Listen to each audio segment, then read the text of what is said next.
اعوذ باللہ من الشیطان الرجیم بسم اللہ الرحمن الرحیم۔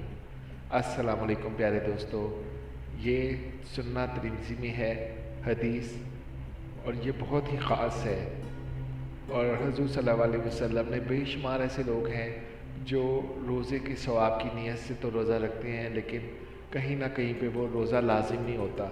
اس کے بارے میں نبی اکرم صلی اللہ علیہ وسلم نے فرمایا، اس ماہ رمضان سے 1 یا 2 دن پہلے رمضان کے استقبال کی نیت سے، یعنی کہ جیسے کہ 1 تاریخ کو پہلا روزہ ہے تو 29 کو روزہ رکھ لینا کہ میں اس نیت سے روزہ رکھ رہا ہوں کہ میں رمضان کو استقبال کر رہا ہوں، اس کو خوش آمدید کہہ رہا ہوں۔ اس کو حضور صلی اللہ علیہ وسلم نے ایسے روزے کو منع فرمایا ہے۔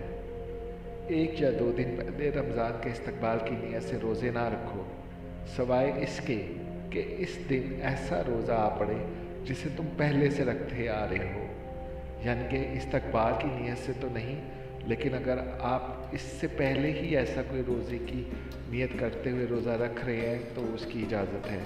اور رمضان کا چاند دیکھ کر روزہ رکھو اور شوال کا چاند دیکھ کر ہی روزہ رکھنا بند کرو۔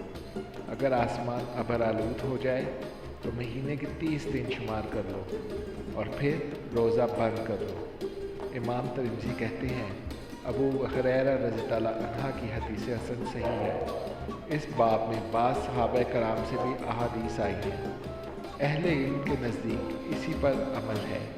وہ اس بات کا مکروہ سمجھتے ہیں کہ آدمی ماہ رمضان کے آنے سے پہلے رمضان کے استقبال میں روزے رکھے، اور اگر کسی آدمی کا خاص دن میں روزہ رکھنے کا معمول ہو اور وہ دن رمضان سے پہلے آ پڑے تو ان کے نزدیک اس دن روزہ رکھنے میں کوئی حرج نہیں۔ آپ اس کو خود بھی پڑھ سکتے ہیں، سنہ ترمذی نمبر 684 حدیث ہے۔